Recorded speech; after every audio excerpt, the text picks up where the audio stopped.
Welcome everybody back to episode 4, One Too Many. I have the honor of being next to Jason Tessler and Keith Allen.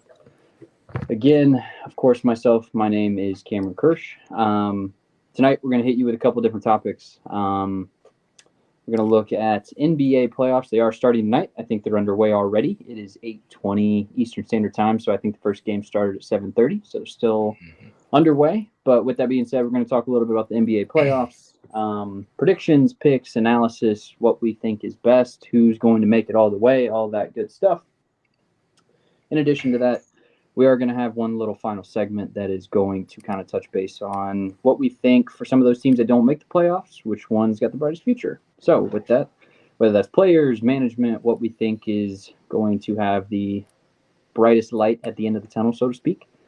We'll be following that. But again, with that being said, we kind of summed up what we're talking about today. But in all honesty, we can't do these kind of things without you guys. So overall, with the community, please comment, like, subscribe, do what you need to do to share this with other people. I can probably attest for everyone that's a part of this. We enjoy when there's some sort of engagement, when there's some sort of connection with you guys. We appreciate the fact for anyone that's taking the time to listen in on this. It's a great time to hang with friends, hear different opinions. So without further ado, we all have one too many opinions like the rest of the world.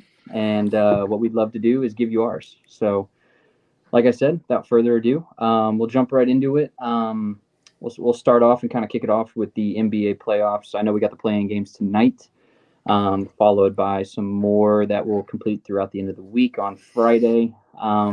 So, with that being said, we'll kind of give you our little tidbit of what we think is our predictions, why, and then more so kind of what we think these playoffs will kind of shape out to be. Given me and Keith are both Pacer fans, we have absolutely no dog in this fight, and there probably won't be a dog in this fight for a minute. However, we do have a 76ers fan who's got some high expectations. So, without further ado, Tess, I'll kick it off to you. Just kind of give us a little background on these playing games, what you think's going to be the right format, who's going to win, that kind of stuff. Yeah, of course, of course. So right now, today, Tuesday, April 11th, we have the Atlanta Hawks versus the Miami Heat. That's on right now. And then later tonight, game two, we have the Minnesota Timberwolves and the Los Angeles Lakers. First game, I think Miami's going to win. I think Atlanta's the most mediocre team in the whole league. They're the definition of mediocrity. Yes, I know they beat us 2 years ago, and am I pissed about that? Yes, but that was 2 years ago when Ben Simmons refused to dunk a ball. But Miami Heat, Jimmy Butler, Bam Adebayo, Tyler Hero coming off the bench. I think Miami is too much for the Atlanta Hawks. And Atlanta Hawks, they had a lot of hype coming into this season, especially with the trade for Murray coming over from the Spurs. But in my opinion, I think they failed to live up to expectations. That's the first game. Second game, Minnesota Timberwolves, Los Angeles Lakers. I think Los Angeles is actually going to wipe the floor with them. Ever since the trade deadline, they have played a lot better. They've gotten players that play around LeBron, Anthony Davis, and they just fit a lot better versus before when they just, I guess you can say, they just focused on star power and who better overall players were versus overall fit. Especially with Rudy Gobert out, Jaden McDaniels out. Yeah, I don't think Minnesota can handle the Lakers. They're not going to win. At least that's my prediction for tonight's games. Cameron, Keith? Yeah, Keith, I'll kind of shuttle it over to you. I have not paid too much attention to NBA this year, with Pacers being, below average, to say the least. I have to agree with your picks, Jason. I think that the Hawks just to me are, they're definition of mediocrity. I think that the Heat are too deep, too young, too good. I don't really have anything to add in your analysis other than I just agree. Same goes for the Lakers. Lakers, T-Wolves. I just trust LeBron in the playoffs. I don't really care. He's LeBron. This man's not going to lose unless it's an actual good team. No matter what talent's around him. I don't care if he's 38 or however old he is now. I mean, I trust him. Yeah, I trust him, dude. I trust them. I trust the Lakers. So, yeah, I completely agree. Nothing much to add. So, Cam. No, yeah. I mean, you kind of hit it on the head. I would love to sit here and try to argue with Jason on his picks, but I mean, they're pretty spot on. I think first and foremost, the Heat, you got playoff Jimmy. He shows up different during those times. Tess, you can attest to that. Sorry. But with that being said, we also got what I would argue is, I mean, you can make arguments on the greatest player of all time, right? Why are we going to sit here and try to deny that this guy's not going to get squeaked in to the playoffs, right? Whether or not it's what we want. Um, he's too good. He's too talented, and most importantly, he's too smart. And he's been in that situation before. I'm pretty certain a play-in game is not going to really make LeBron shake in his boots.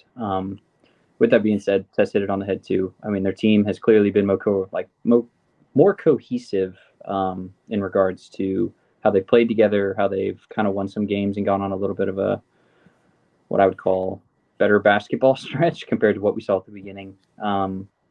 They have players that fit more of the mold of what you can do to have a sporting cast around an absolute star. Well, two stars, but we'll say LeBron for now. But again, with that said, I can't disagree with Jason's picks. I know the games tomorrow start getting a little bit different. And again, you can probably have some difference of opinions, but for now, I 100% agree. And we'll move on to the kind of that day two of so-called game ones and game twos. So with that being said, Tess, I'll pass kind of the baton back over to you. Who do you see in on this day two of the play-in kind of tournament?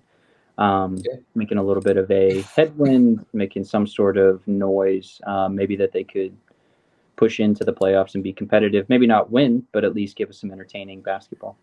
Mm-hmm. Yeah, so game 2 tomorrow. First game, 7 o'clock Eastern time. We are the Bulls in Toronto. Second game is going to be the Thunder, very exciting team, in New Orleans to face the Pelicans. First game, I think, is going to be a very close game. You're the Bulls, DeRozan, Levine. Then you're the Raptors. You have Siakam, VanVleet. I do think it's going to be a close game, but I think the team that is going to win, and they're favored, I think they're favored to win. I think it's going to be the Raptors. Not only that, I think it'll be a close game, like I said before, but I think they can also make the most noise. That doesn't mean that they're going to win in the first round, but I think they can be the most disruptive to a team that needs to go far. That's the first thing. Second game, OKC, New Orleans. I think OKC is a very exciting team, up and coming. I like them a lot. Shea's a beast, Giddey's a beast, and they don't even have Chet yet. Like, I don't know. On the other side though, you do have young talent on New Orleans. You do have veterans like McCollum and Ingram, but you're Zionless. Well, you've been Zionless since January. Zion's only played in like 23 games, I think. Not 23. It's around 23. It's around there. But yeah, no. I think OKC is going to come out of it. I think they are going to win, and I think they will play the Timberwolves for the 8th seed. And guess what? I think OKC is going to win. I think they're going to sneak in overall as that 8th seed. I think it's going to be the Lakers 7th seed, OKC 8th seed in the West. Thinking about that is just absolutely insane because OKC, nobody expected. Everybody thought they were going to be in the Wembanyama. I forget. I can't pronounce his name. The sweepstakes for him, but I think they're going to be. I think they're going to be in the playoffs. I think they're going to face the Nuggets. I think they'll put up a fight against the Nuggets. And yeah, like I said before, I think the Raptors are going to face off the Hawks. I do think the Raptors can beat the Hawks for that 8th seed as well. Yeah, I'm I'm agreeing with you once again. I think if the Pelicans would have had Zion, they probably would have squeaked it out, in my opinion. Mm-hmm. Toronto, though, yeah, I think they're winning without Lonzo, who's probably their 6th man. Yeah, I don't see the Bulls pulling this one out. As good of a team they are, I think the Raptors are just too good. Same goes for the Pelicans, the Thunder. I think Thunder are good. They got a bright future ahead of them. I think those guys are meshing well together and playing at the right time. And yeah, Pelicans just without Zion being injury prone all season and just hiccups here and there, I just think Thunder pull that one out. I think we could be wrong about that one. In my personal opinion, I think that one could really go either way. Just like the Bulls, I'm sure, but I don't know. I still see the Raptors mostly pulling that one out pretty easily, in my own opinion. Also you should take my opinions with a grain of salt. So, yeah, but yeah, Cam, what are your thoughts? No, I mean, I guess first and foremost, the fun part is like you don't have to be an expert, and hell, you might be right. But with that being said, I think I'm gonna have to agree with both of you guys on the Raptors side of the bracket with that kind of playing game.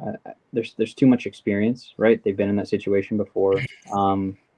I think if Lonzo is healthy, this is a very different story. However, with that being said, I mean, you got Spicy P, he's won a ring. You got a lot of guys there that have been in those situations before, and I'm going to take my money with that. However, I do agree to some sense that could be a coin flip. However, I'm leaning more towards 60-40 Raptors. I think after that, we'll go Pelicans Thunder. Oh, this one's a toughie because, I mean, you look at the Thunder, right? I mean, you want to talk about a team with the brightest light at the end of the tunnel. Good God in heaven, when you have 20-some picks over the next 5-7 years, you're sitting pretty, right? I mean, you can swing and miss on 50% of them, and you're still going to be all right. But again, I think in this situation, I'm going to lean Pelicans. Brandon Ingram's been playing fantastic as of late. I would love to see an OKC squeak in there and make some noise. I think that'd be good for the NBA. I think also to get some young faces in front of NBA fans, like you said, Giddey. You get Shea, which we all clearly know who he is, right? But I think it would be nice to see them squeak in. However, that's what my heart wants. My brain tells me that I think the Pelicans are just a little bit too much. However, to me, I think it'll be a close game, and it'll be interesting to see who comes out. But for those playing games, I think we're all kind of sitting around that same constant kind of level of we kind of have those same opinions, right? However, it's basketball, right? That's the best part of the game is sometimes the best team doesn't win always, and that's what makes it entertaining to fans and the sport in general. So I think with that, we kind of all have the same one. So I'll kind of push that envelope a little bit forward, right? So the 8 seed coming out of the West, you're going to play the Nuggets. Let's just skip to that because the Nuggets are winning that. So move past that. After that 7 seed, right? This is where it could get interesting, right? Say the Lakers do squeak in, right? And they're playing a Memphis. Mm-hmm. If you're Memphis, congratulations on a great season of being 51 wins. You play LeBron James and Anthony Davis. That's not really like, if you're Memphis, you're like, really? I mean, really? Come on. We're a 2 seed, but is what it is. For that this is where we can kind of have some more open discussions. But to lay it out, I think the best way to do it is start with the West, and we'll kind of work our way down, and then we'll go through the East.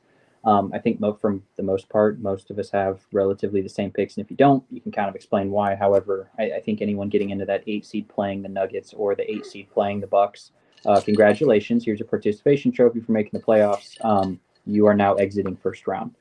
But with that, I think the 2nd seed could be a little different, not so much on the East, but the West. So I'll kind of open the floor, and I'll kind of map it out also for the viewers and the ones who are listening in today, which we greatly appreciate.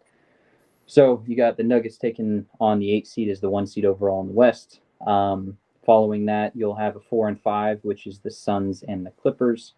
After that as well, you're going to have a 3v6, which I think is the most interesting, the Kings and the Warriors. Fantastic, and as a Pacers fan, I can attest a little bit to probably one of the best win-win trades we've seen in a while. And then following that, we have the dreaded Memphis 2-7, well, depending on who sneaks in, however. But with that being said, that's kind of the West, and I'll kind of work our way down. So first and foremost, like I said, Nuggets are moving on. If there's any gripe, I'll listen. However, I don't see the Nuggets really having any sort of resistance on skating by in that first round. So too good. Perfect. Yeah. So I guess we'll kind of squeak into that 4-5. You got the Suns and the Clippers. With that being said, we've been going in this rotation of Jason and Keith, so I'll pass it back to Jason with that being said. So Suns, Clippers, you got both right around the same record, about 45, 44 wins, 37, 38 losses. Clearly both talented with elite level players. What's your opinion? What are your takes? Who do you think will be kind of edged out in terms of this series? Honestly, I don't really think I can pick a winner.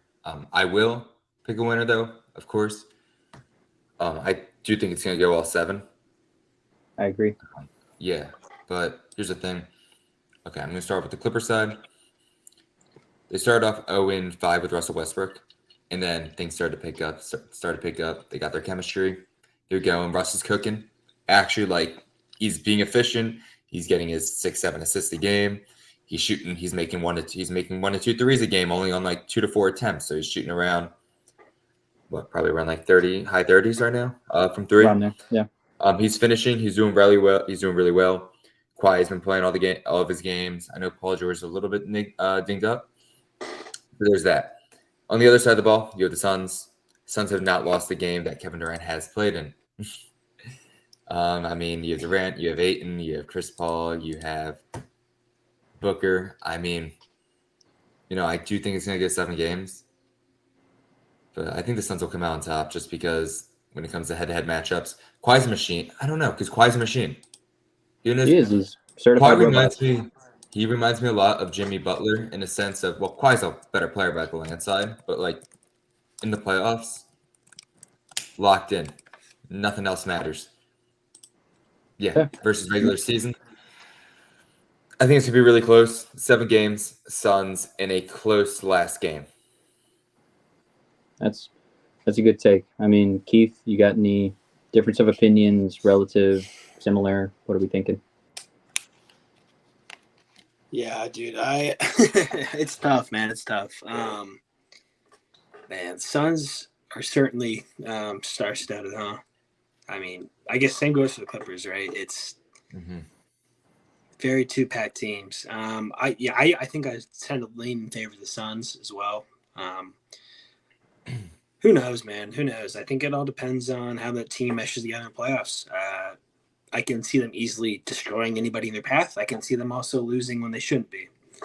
I think that's sort of the Kevin Durant effect, in my opinion. But I don't know. He's also one of the best scorers we've ever seen. So it's, you know what I mean? It's hard to determine. I think I'll probably go with the Suns on this one in 6 or 7. That Clippers team is good, man.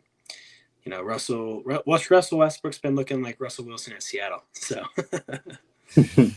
let's ride, baby. I don't know. Yeah, dude, he's had a turnaround. I'm actually glad to see it. I thought,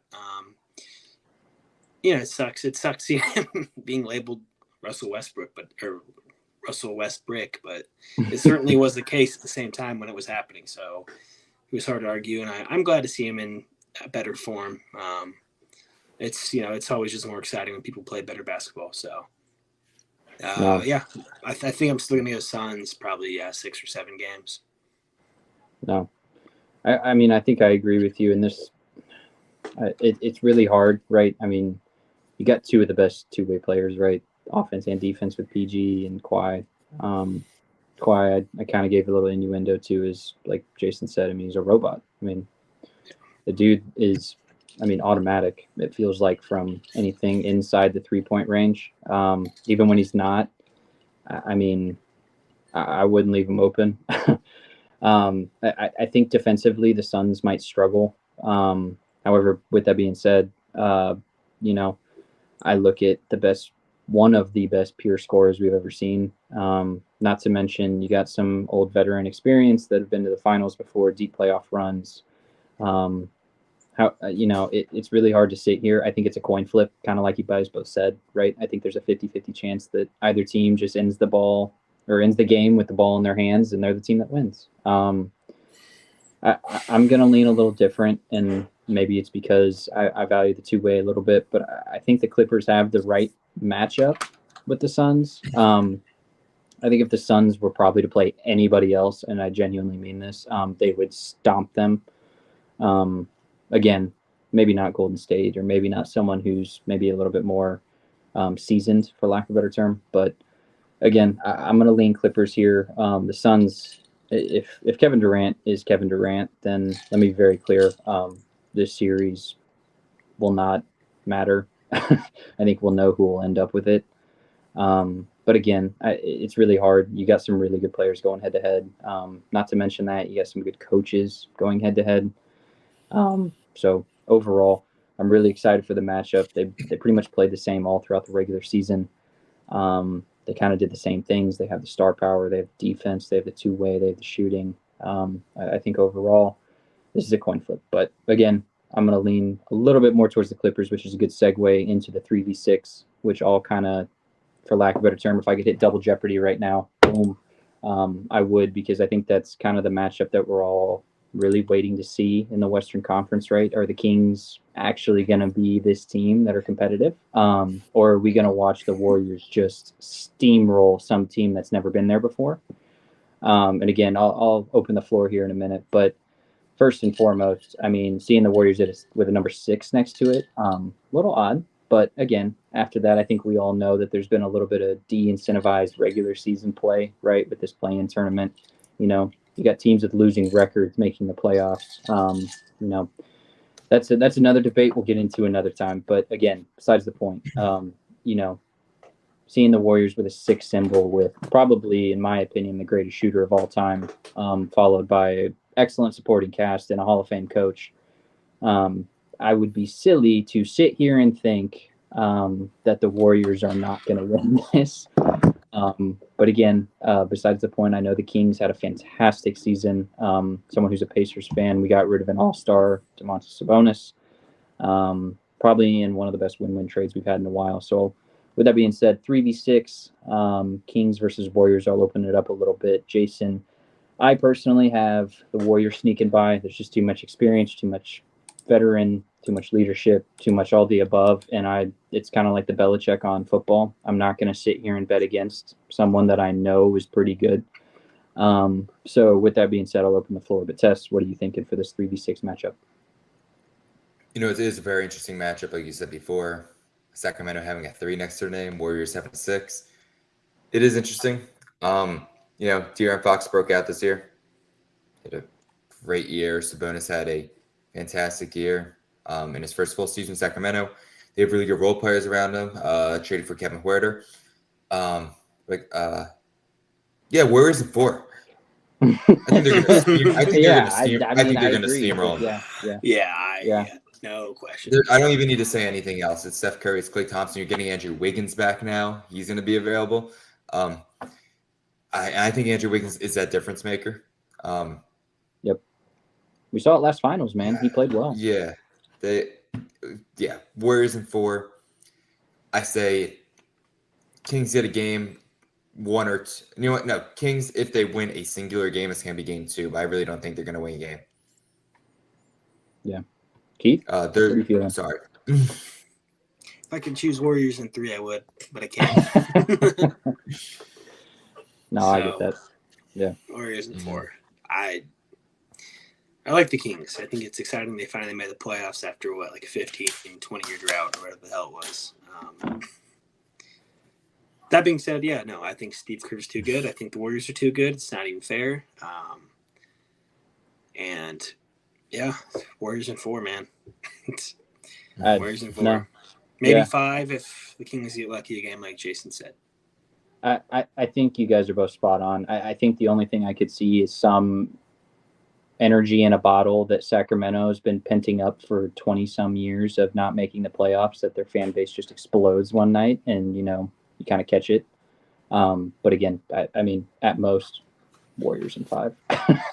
And I don't mean that as in harsh and that I'm not a believer. I've been down this road before to think, oh, well, maybe this is, nope, it's not different. No, you seem the same kind of teams, dude. LeBron being like a 4 seed or something when he was on the Caps. It's like, really? Yeah, it's right. Like half his team didn't even play all year, and just like you will not see that beam lit. No, I think it's the NBA season's too long at this point.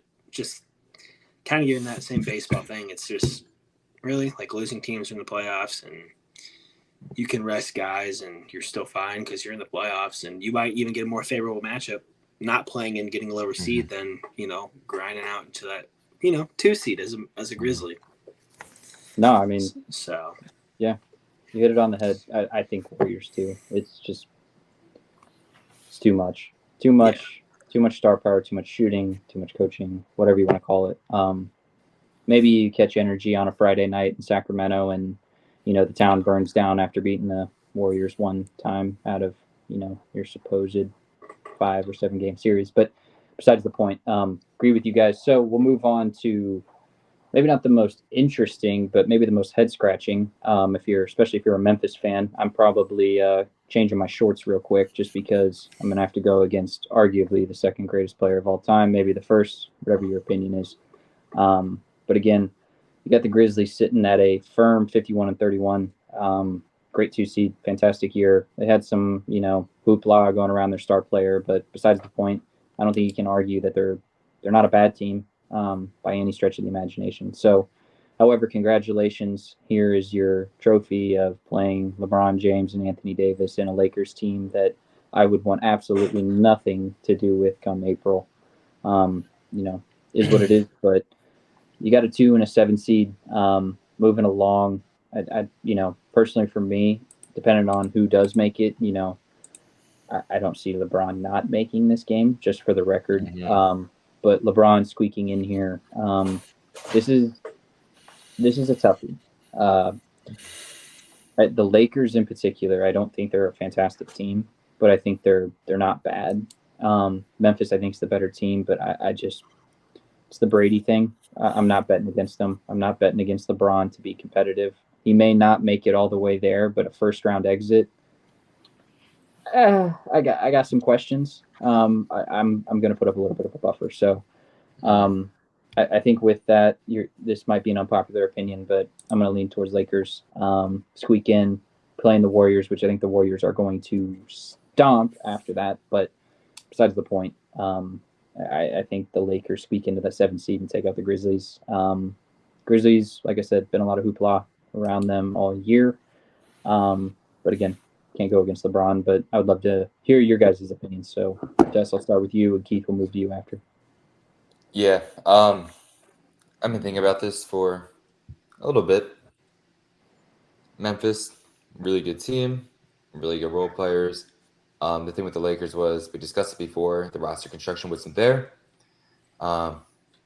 Trade deadline happens, and they get players that they need, players that fit them a lot better. Another thing, Anthony Davis has been either going down a lot in games and coming back, Mr. Glass himself, or, he's also missed a lot of games in the beginning of the season. And then you have LeBron, who ended up missing, a month, 2 months? I was like a month and a half, yeah. Month and a half, and he comes back. They're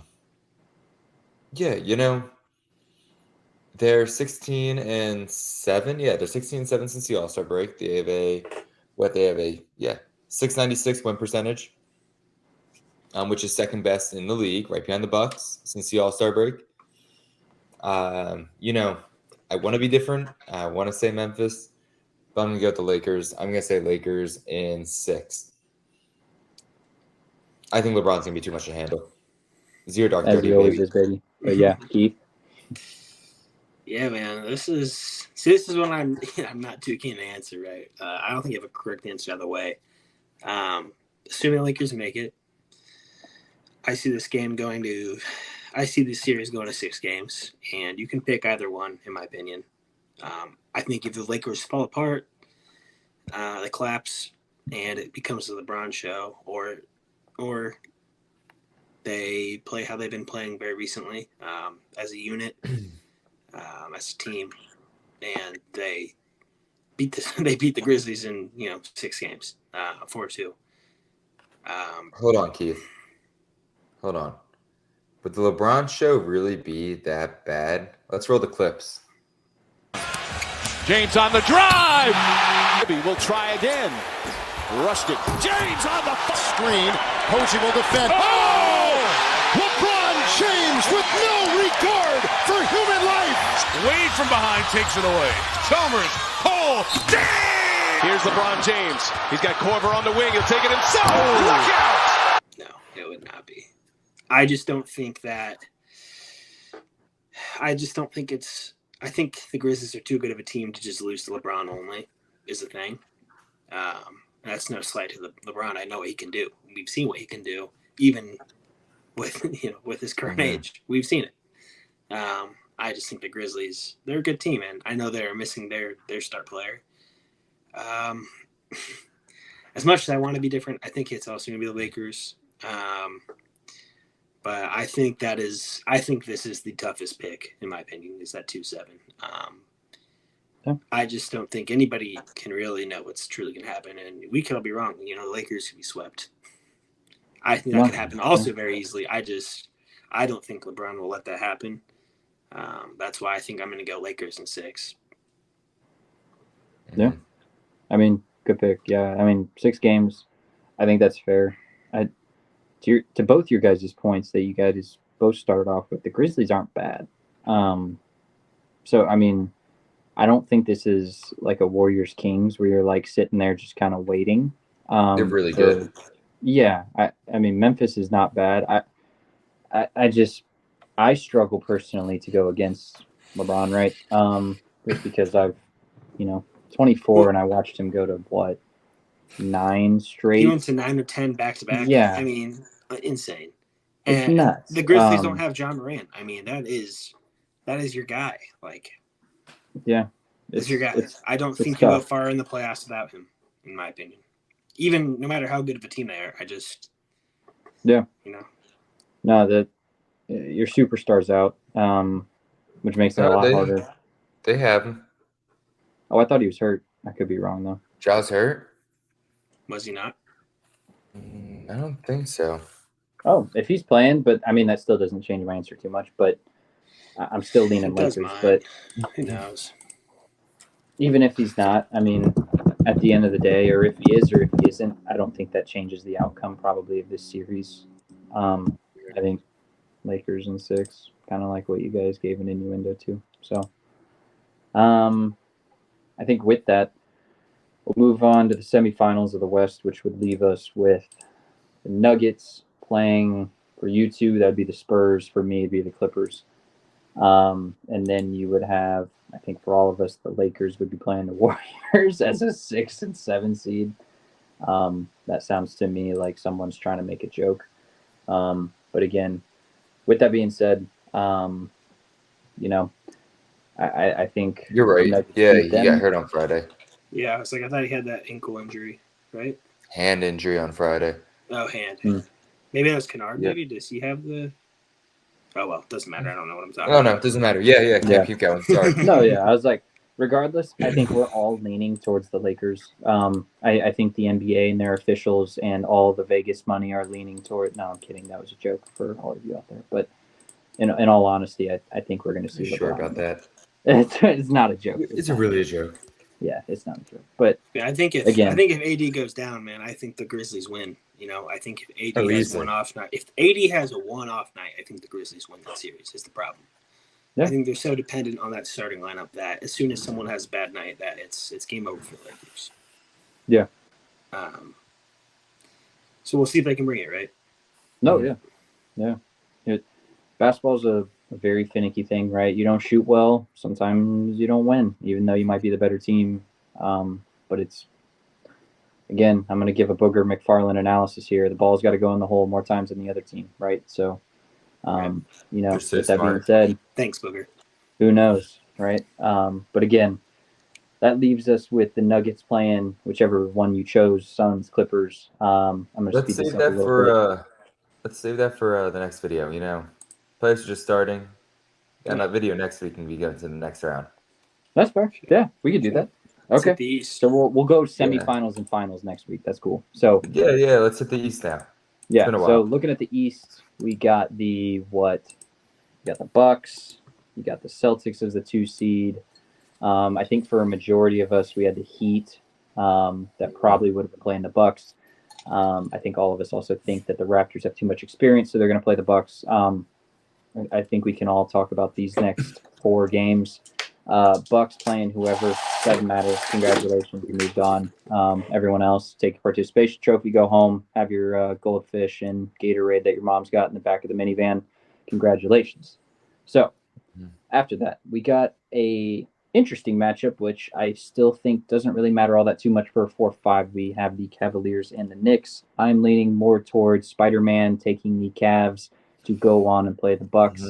No offense to the Knicks, but you're New York. Congratulations. You're not special until you show me you're not the Knicks, is what it is. So taking the Cavs with that, 5 or 6 games. I think the Knicks, it could be a little interesting if they got hot and they got some shooting down. However, I think the Cavs have too much talent. Their backcourt is just absolutely disgusting with Garland and Mitchell.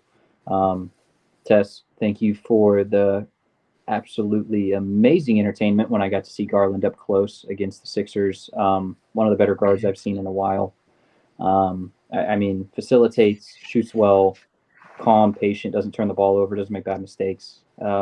Not to mention, you got someone who's now a high volume shooter that they can facilitate too. That was kind of their missing piece last year. I mean, Cavs, 5, 6 games, doesn't matter. Knicks, tricks, don't matter. 5 games, we're moving on. And then after that, we got the 76ers and Nets, but I'll pump the brakes a little bit and leave it up to you guys for the Cavs and the Knicks. What are your guys' opinions? All right. Cavs, Knicks. I think the Cavs are going to win. I do think it's going to be a lot closer than people realize. I really think it can go 6 or 7 games. Knicks have won 3 of the 4 matchups this season, all by what? Their last matchup was Knicks won by 4, Knicks won by 2, Knicks won by, 11. And then Cavs won the first matchup. They killed them on the first matchup. They won by 13. But besides the point, Knicks took 3 out of 4 this year.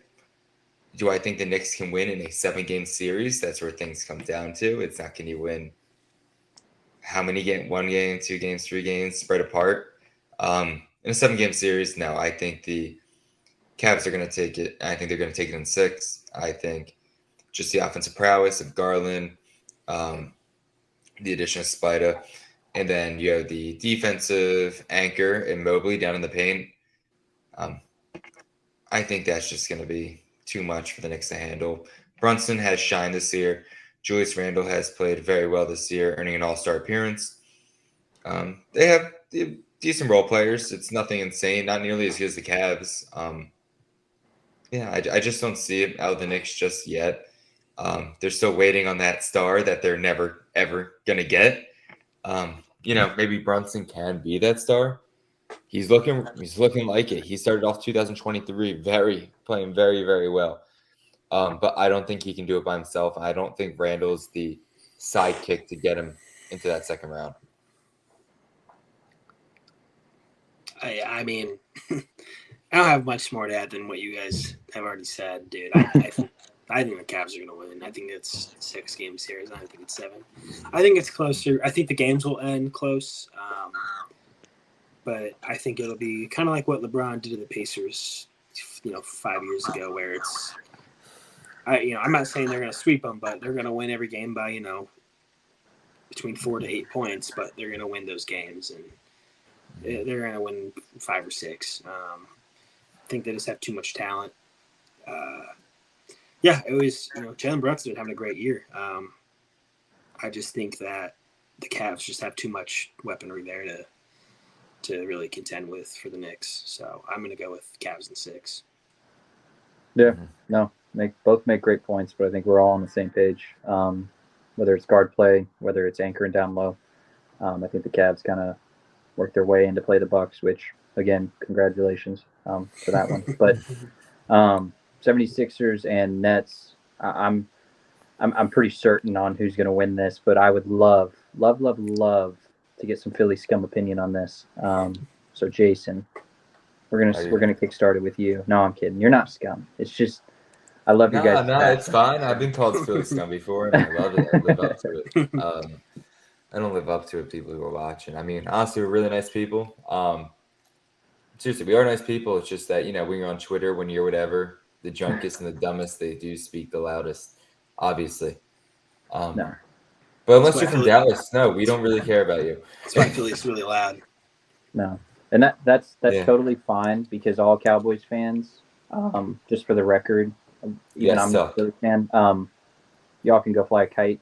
So go do that. But with that being said, Sixers, you guys got a bona fide MVP. I think this is what we like to call a 6-4.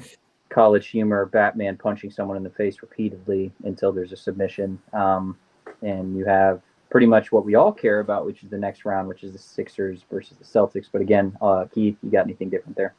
Nope. Phillies in 4. Or 6-4. Yeah. No, I think the Nets probably want it to be in 1 for the public humiliation that would ensue following the next 3 games. Yeah, they sold their team. I mean, yeah. They're looking for though. Yeah, I mean, I would have liked to see the Heat at least play the Sixers and maybe make it a little bit more interesting. However, again, if you're the Celtics, congratulations, you're playing the Heat as a team. That's a good segue into that one. I think we all know that Trae Young sitting there is not going to put up a fight against the Heat, let alone the ghost of Nate McMillan is not going to help you. Can I chime in? Yeah, go for it. I do have something to say. But guess what? Oh, never mind. Heat are only down 9 now. They're down 15.5 actually.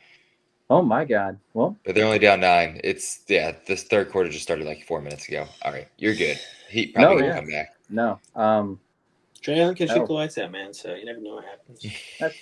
I don't know. Yeah, I mean that's the fun part. It's the NBA. Clearly, I am a genius, from the suburbs of Indiana and all my athletic expertise. So that's why you're on this podcast, not ESPN. Exactly. We got one ESPN's any better, boys. And for all you guys out there, or any other your opinions too. So make sure to let us know what your opinions are and how right you are and how wrong we are. So, but again, please find us our Lakers take because we deserve that one. Exactly. But again, last but not least, looking at the Eastern Conference, we got the Celtics at a 2 seed, probably playing the Heat or the Hawks. Don't think that matters. I think we have absolute dominance from the Celtics. Very deep, very good coaching. My personal father's dad crush and Brad Stevens running that organization. So with that being said, I don't see the Celtics really having any sort of issue until maybe they run into the Sixers, which I think is a very interesting matchup, but we'll cross that bridge when we get there. Celtics playing whoever. I don't foresee you guys having any sort of difference of opinion, but I'll leave the floor if you do. Who doesn't have a crush on Brad Stevens, though, honestly? Oh, man.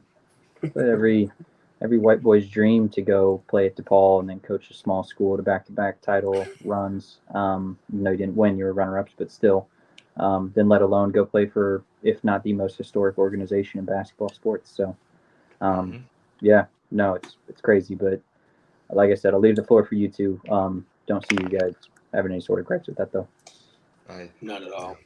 Yeah. But I think the Celtics just absolutely beat down whoever shows up in that gym. Yeah, exactly right. So last but not least, we'll kind of hit it on the head. I know we're a little bit over time for you guys that are listening or viewing us. We wanted to kind of make it a little bit different in terms of not just talking about the NBA playoffs, but the teams that aren't in the NBA playoffs, right? How do you kind of measure them? How do you look at them in terms of what they're doing going forward?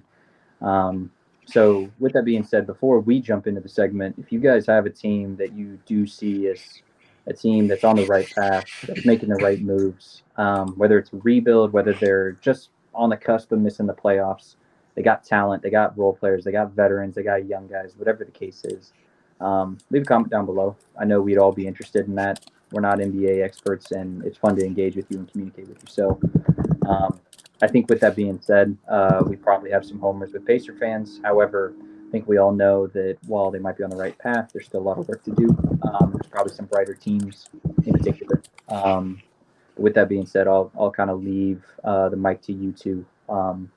We'll start off with Keith, just to change up pace and throw you guys a curveball and get you off balance. So, Keith, I'll have you kind of start. Is there a team in particular that you like, that you don't like? in particular, I would ask that there is one. I think you know my answer, Cam. It's probably I the think Pacers. you know my answer. It's the Yeah, Pacers. I think I do. Yeah. That's just what I wanted to talk about.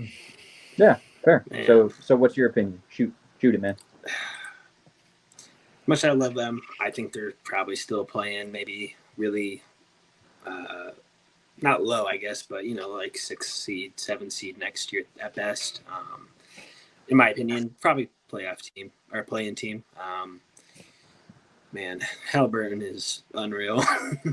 Miles Turner is pretty good combo with him. Our rookies, they looked really solid this year. Mathurin and Nembhard, those guys are really solid players, and Mathurin looks like he can jump out of the gym and gets better with each game. Hopefully with a high draft pick, we can just keep, fitting these pieces together like a puzzle, and hopefully, in the future we create a dynasty. But that's a lot easier said than done. Yeah. I've watched the Sixers draft like almost the number 1 seed for 1 billion years in a row. It felt like, and they finally are good now. We only had the number 1 pick once, and I said almost the number 1 seed. No, I know. I'm just saying because we only had the seriously of all those years, we only had the number 1 pick once. Yes, you can say the one we traded to draft Fultz. We didn't just get that. We got fleeced for that. I know.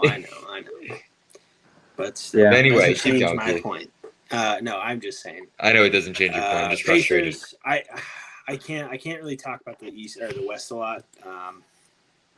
Just do one team if you want. Celtics, I feel like are going to be good forever. It seems like they never won't be. It sucks. Because I'd really like for them to not be for 1 year. For 1 year, please. But yeah, I don't. Those are my two. I don't have a lot of whole in-depth analysis on those other teams. But other than the Celtics are young and they seem to always have capital to either draft with or trade with. So it's really frustrating with them. But yeah, Pacers and Celtics. I think those are the two to always watch out, or not always, but two to watch out for me. Yeah. Tess, what about you? Cam, you're up. Me? Okay. I'll go last. I've been going first every other time besides this time. That's fair. We'll bring you home and we'll anchor with you. So, personally for me, and as a Pacers fan, I'm sitting here spitting vinegar by saying it in my mouth because of Malice at the Palace. But I really like what the Pistons are doing. You have two fantastic young guards in Cade and Jaden. Realistically, I think you're missing out on maybe a wing player. Stewart down low. I think you have the pieces there to be spectacular. However, it's going to take some time. I think we all know Detroit's not anything different than waiting for the development. So I think with that being said, there's going to be a lot of opportunity there for some good players to get kind of encompassed within a really good, it's not only a historic organization, but an organization that, when given good players, has always performed well. My opinion, I think the city would rally around a good sports team. You're already starting to see it with the Lions a little bit. I think the Pistons are coming up next. But again, you got two fantastic young guards. They nicely, for lack of a better term, put all their chips in and nicely were like, yeah, Cade has a shin injury and he's out for the rest of the year. Here comes Victor, and I don't really care what you have to say.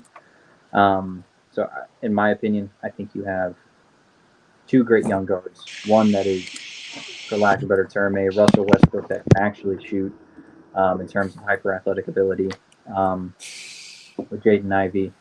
Cade is a fantastic floor general, not to mention, dude's built like Slender Man for a point guard. Can't really teach that. I know as a Pacers fan, we all sit there and we watch this 6'5", Tyrese Halliburton just move like poetic justice on the court. Cade, I see that too. However, I'm really looking forward to see what the Pistons can build. The pieces are there. Now, whether or not they execute, totally different. But the pieces are there. They're in the right position to make a splash. And I think if you could just maybe get one wing player, maybe a couple veterans, I think you're looking at a team that is going to start kind of pushing the heels of maybe even the Pacers rebuild, maybe even the Cavs. Again, this isn't something that's happening next year, but this is a few years down the line. We're talking we're talking a team that's very, very scary. So, my opinion is the Pistons. Again, that tastes like vinegar to me, being a Pacers fan, because all I want to do is go up to Detroit and just burn that stadium for taking away a ring from us. So, Tess, I'll leave it to you, and I'll kind of have you round third base and bring us home, brother. Yeah. So both of those great choices. Keith going with the hometown team, but has a lot of potential. Great coach in Rick Carlisle too. He's back, baby. I thought you had a great choice there. I thought you had a great choice there with Detroit as well. You're right. I think we'll really put him over the top too, and that future potential is trading for Wiseman, and they didn't really trade much for Wiseman. Yeah, You left that out. But my pick, the Orlando Magic. that's another great one. I think they're going to be a very, very, very good team. This is their best record in their past 3 seasons that they've had, and they've won by not one, but they've had a increase of 12 games. Last year they were 22-60. This year they're 34-48. That's a huge leap. Markelle Fultz is really coming into place. He's had his best season as a pro yet. They've had even though awards not have been given out yet. Paolo Banchero, Rookie of the Year, easily as good as Benedict Mathurin is. Sorry, it's Banchero. Let's see, Cole Anthony. 1,000% agree on Banchero, by the way. Yeah, I know. I mean, I know. You wish it was Benedict. we all do. Yeah. Cole Anthony, really solid player. I think Jalen Suggs comes into himself next year. I think he's just going to be. I think he's really going to turn into something really good. I'm a big Wendell Carter Jr. fan, and I think he's been killing it. Both Wagner brothers.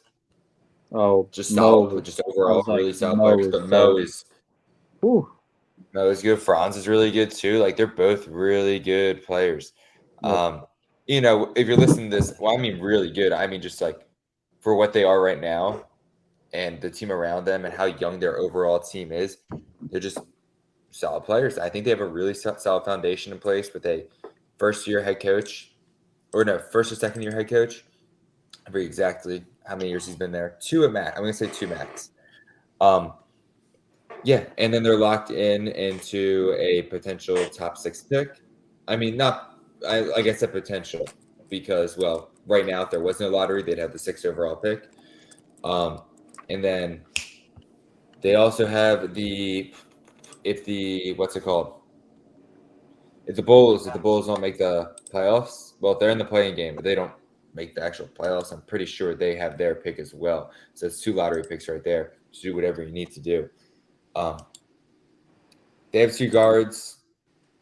They have 2 forwards. They have a center and one. Just a solid built team right now. I'm very young, and I think they do have the coaching staff to pull everything together, especially with 2 lottery picks coming into play right now.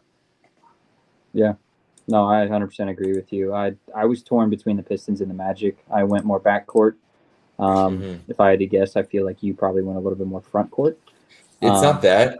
It's just the potential. It's how they've grown. Like 12 wins is a lot in this league. 12 win differential. Sure. 22 to 34 wins. They went 9-13 since the All-Star break. They went on a little bit of a losing skid at the end of the season, but they were there. They were 500 for the All-Star break. Past the All-Star break for a while. But I just think I think they have a solid young core.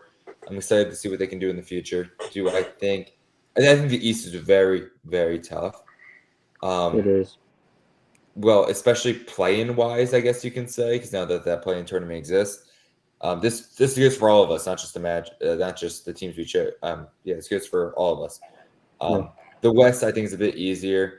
OKC, I think it's gonna be really good, but like teams like as long as the Pelicans don't have Zion, Timberwolves, I mean, I think they're pretty mediocre. I don't know, just stuff like that. I have to say I'm surprised no one's mentioned the Thunder yet. No, I don't count them with that. I know, but bright future. I just think they are kind of almost doing something similar to what they did 10 years ago with Kevin Durant, Russell Westbrook, and James Harden. I'm not saying these guys are going to be any at all the same type of players, same skill, whatever, same level. Who knows? That's for the future to tell. But Chet Holmgren, Jalen Williams, Jalen Williams, though. yeah. Yeah. Yeah, two of them. No, I mean, I know which one you're talking what you were about. saying that OKC clearly does have a bright future. Yeah. I think that the think they're the scary ones to part watch out is from like the they have West. they have a bright future and they're already knocking on the door right now. I wasn't choosing playing game Yeah. people. Like anybody that is in the playing game or in the playoffs already, That's like that fair. later seed. I wasn't Still, choosing I them. mean, still Thunder was though, the I mean, obvious choice, yeah, hands down. OKC is Yeah, fantastically okay. set up for the future. Yeah. Sam Presti. Yeah. Yeah. So, alrighty. Well, I know from all of us here, Keith Allen, Jason Tester, Cameron Kirsch, sitting here at 9:16. We appreciate all you guys sitting here trying to enjoy some of our opinions.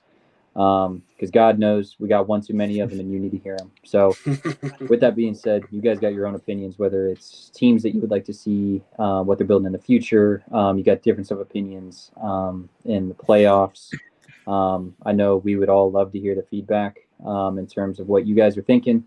With that being said, we do appreciate, and this channel can only go as far as you guys take us. So, with that being said, share, like, comment, subscribe, throw Rotten Tomatoes at me. Doesn't matter. What I care more about is the fact that you guys are engaged with us, and that's all we ask for. So, like I said, foundation is all you viewers and listeners out there. But for now, like I said, it is April 11th. We got some NBA games and playoffs to watch, test our abilities and our hypothesis that we brought on here tonight. So, without further ado, it is myself, Cameron Kirsch, Jason Tessler, and Keith Allen. We're signing off for tonight. And again, we got one too many opinions, so you need to hear them. Take care, boys. Good night. God bless. Peace. Thanks, guys.